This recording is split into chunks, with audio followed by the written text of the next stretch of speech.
Aber wenn er muss nicht.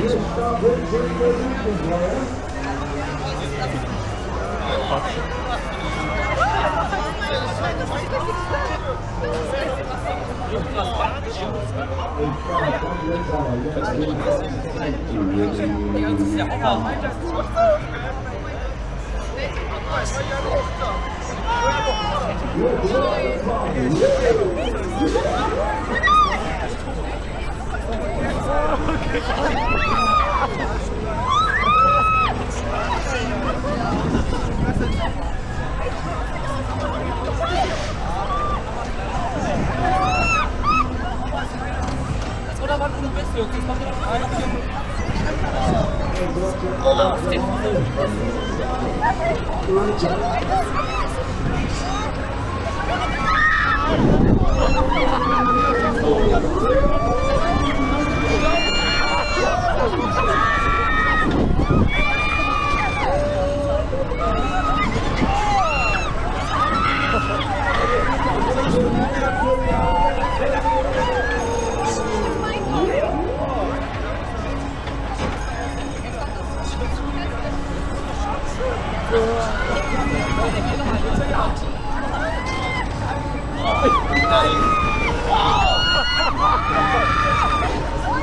Ich will das geil.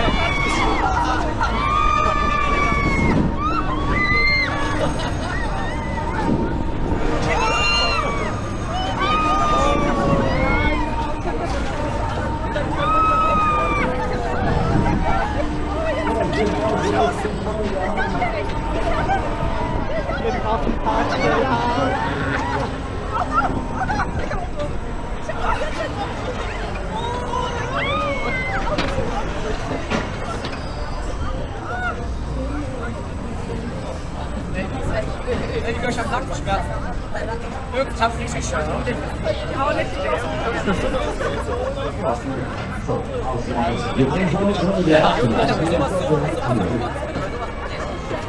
Ist der hochgegangen oder?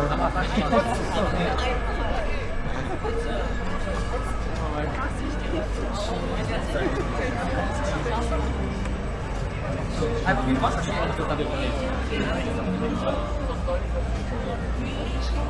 Da gibt es auch schon.